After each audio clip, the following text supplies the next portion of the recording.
What is going on YouTube? Running on Sports back here with another video. Today it's our weekly college football news review. Got a ton of college football news review. Unfortunately, yet again, we are coming back at you guys just a day later than normally scheduled. We like to keep these videos on Tuesdays. Unfortunately, just yesterday, huge day of college football news, and so we were really unable to put together a video and able to film it, and so we're here on a Wednesday filming it, and it's not a bad reason for us to be pushed back a day back. Just a ton of news, a lot of scheduling went into this video today, so for that reason, that is why we're coming from you a day late, and so yeah, and it may happen a couple of times, and if it does, it's just because there's a lot of news going on and we're scheduling for it. So with that being said, if you have been paying attention, the Milwaukee Bucks defeated the Phoenix Suns 123 to 119 on Saturday to win the uh, game 5 of the series, put them one game away from winning the series. And then on Tuesday, just yesterday, the Milwaukee Bucks have been crowned NBA champions, defeating the Phoenix Suns 105 to 98. And we won't talk about this too much, but yes, Chris Paul is a great guy, great player in the NBA, but I don't think anyone worked harder than Giannis Antetokounmpo, to win that ring. And I think that, yes, I really wanted the Suns to win that, but no one deserved it more than Giannis. And I think that he deserved the ring a lot more than the Suns did. And Devin Booker will definitely be back at some point in his career, but it's sad to see Chris Paul probably at this point will not be winning a ring in his career in the NBA. And it's sad to see. Chris Paul's a great guy, as I mentioned, but Giannis Antetokounmpo is on pace to be one of the best basketball players of all time, and he's, in my opinion, now after this finals series, I think that he's cemented himself as the greatest player in the NBA, and there's not many people close to him. The way that he took on the team, the leadership role, and really just brought some guys that a lot of people could not have brought home a championship with that surrounding cast. It wasn't a very solid surrounding cast, but he did it, and he won the finals, and just the effort he put in is just insane, and it's great to see it pay off at the end. And you love to see it for a guy like Giannis Antetokounmpo, very young. So he's a few years left in the NBA, and I think it's gonna be first of many for him. And the fact that he just stays in this own team when there's all this super team stuff going on right now, it's very impressive, and I like it a lot. Big fan of Giannis Antetokounmpo. Congrats to the Bucks for that. But we're gonna get into our video now. Four-star running back Damari Alston announces his top 3 schools: Auburn, Northwestern, and LSU's from Atlanta, Georgia. Northwestern, kind of a random team in the mix, but they did have a very good season last year. So, if they can pick up guys from Georgia, I think that that's going to help them big time, and that would be very good for that team. Four-star offensive lineman Addison Nichols announces his top 3 schools: Tennessee, Ohio State, and North Carolina. He's also from Georgia, which really, for me, raises a red flag for Kirby Smart's recruiting. And these are guys that are in your backyard, and they're talented players, very talented players. And I guarantee you that both Damari Alston and Addison Nichols have offers from Kirby Smart and the Georgia Bulldogs. And the fact that they're not getting these guys in their backyard is just not good. Nick Saban, the greatest recruiter in college football right now, I've said this a ton of times, as well as he recruits nationally, he can recruit in his own state, a state that has a lot of talent. Same with the state of Georgia. And I think that losing 2 players like that is not good, and not a good look for Kirby Smart's recruitment at all. Four-star cornerback Austin Jordan commits to Texas A&M. He's 6 foot, 190 pounds.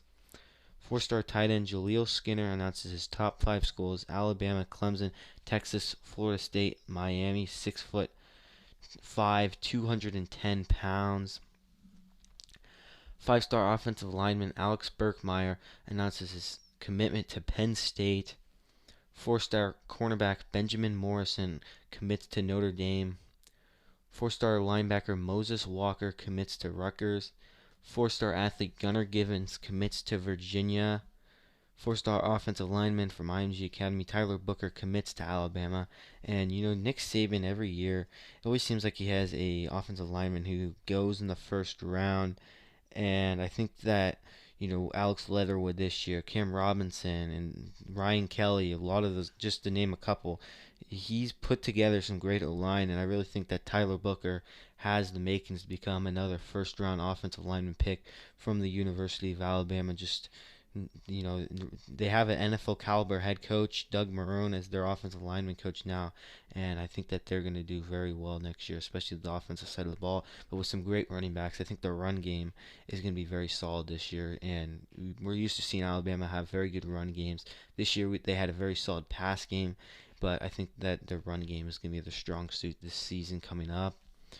5-star linebacker Jaden Osbury announces his top 10 schools: Ohio State, LSU, Texas A&M, Alabama, USC, Florida, Michigan, Texas, Georgia, and Notre Dame. 5-star athlete Trayon Webb commits to Oklahoma. 5-star safety Keon Sabb commits to Clemson. 5-star cornerback Dalen Everett commits to Clemson. 4-star tight end Caden Helms commits to Oklahoma.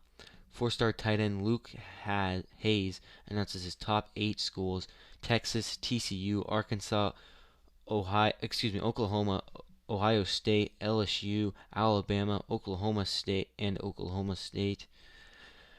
5-star quarterback Malachi Nelson announces his commitment to the University of Oklahoma. So a huge pickup for that Sooners team. After Spencer Rattler leaves, they don't have that great of quarterbacks on the roster, and I think Malachi Nelson's going to have a couple of years of the starting job at the University of Oklahoma, and I'm excited to see what he does from Los Alamitos, California, and he's been very good consistently in high school. St. Francis High School powerhouse team from St. Francis High School, a powerhouse team from Baltimore. Head coach Biff Poggi will leave the team to become associate head coach with Jim Harbaugh at Michigan, and they were featured on a TV show on HBO called The Cost of Winning. It was a very good show, and Biff Poggi, a guy that I have a lot of respect for. The team that he has, those guys, they're growing up from nothing. They're in the middle of the hood in Baltimore, and he's created this powerhouse of a football program that have played national games. They beat IMG. They played Mater Dei, and he's created a powerhouse of a team. And I think he's just a great dude for that, giving these guys opportunities to get out of their unfortunate living situations at home and giving them a great education. And I think that, will Biff Poggi going to Michigan turn their season around from 0 to 60 like that? No, not at all. But, I think that it might help, and we'll see how he transforms to the next level. But I don't think that he can just turn that team around. And, Jim Harbaugh is still the head coach at the end of the day. But I think that it's good for him, and, interesting to see how he'll do. Another interesting piece of news: Tate Martell, former top QB in the high school football level, has received a crystal ball to UNLV. If you don't know who Tate Martell is, was committed to the University of Washington at age 14. He grew up in Poway, California. Then he moved to Las Vegas to go play at the powerhouse Bishop Gorman, where he did not lose a single high school football game in all 4 years of starting on varsity football level. Grew up in Poway, moved to Las Vegas, played for Bishop Gorman, won back-to-back national championships, and he's one of the greatest high school quarterbacks, arguably. Him and Kyler Murray, the two best high school football players ever, in my opinion. The stats and the records are just insane. And, he was committed to Texas A&M, then then decommitted from Texas A&M after committing there after started out at Washington at age 14, decommitted from Washington, then committed to Texas A&M, decommitted from Texas A&M, committed to Ohio State. He did end up going there after his high school career, and he was featured in the show QB1 Beyond the Lights. And you saw that when they had a game in Texas in Cedar Hill, big Texas A&M area, that he was not liked at all, and it caused fights and some drama and just a very interesting story. But then he obviously went to Ohio State, did not really pan out there with some star quarterbacks there at the time.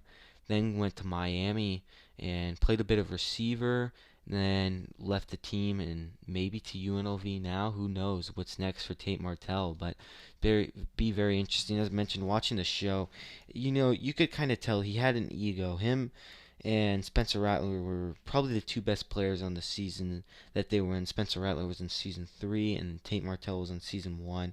And you could tell that he was definitely the best out of the 3 quarterbacks featured in the show. But he was just very full of himself. And if you are going to be the leader of a team, I think that you can't let that get to your head. And yes, he's a great play. He was a great player, but you can't let that get to your head. And that really hurt him. I think big time. It's just ego, and I think that just it's unfortunate because he was one of the best high school football players of all time, if not the best high school football player of all time. ESPN's College Game Day has announced their Week 0 location. They'll be in Atlanta, Georgia for a Mid-Eastern Athletic Conference versus Southwestern Athletic Conference showdown between Alcorn State and North Carolina Central football. Very exciting college football very soon, right around the corner, just almost a month away. And excited to see College Game Day is one of the best shows, and I love watching that show. Kirk Herbstreit, Reese Davis, and all those guys are great together. Desmond Howard, David Pollock, Lee Corso, great waking up on Saturday mornings to those guys. Nick Saban says Bryce Young is approaching, quote, ungodly numbers from his name, image, and likely. Even though he has not played yet, if he says that is almost about 7 figures. Now, to anyone, $1 million is a lot of money. And for a college athlete to be making that much money, Bryce Young especially, considering he is only 19 years old and being a millionaire, is just insane. And that's ridiculous to me. After already having a free education, I think that that's crazy that he signed almost $1 million in deals, even though he has not even played a single meaningful snap yet. No hate towards Bryce Young. I think he'll do very well at Alabama next year, but that's so much money for a 19-year-old, and I really think that some people will take their eye off the ball and lose focus of the game with that kind of money. I don't see Bryce Young being that type of guy. He seems like a very mature young man, but I just don't think that some people will handle that very well. If Tate Martell was handed over $1 million at age 19, I don't think that would go very well at all. So that will wrap it up for today's video. If you guys have not already, please leave a like down below, subscribe, and share this with your friends. Thank you guys so much for watching.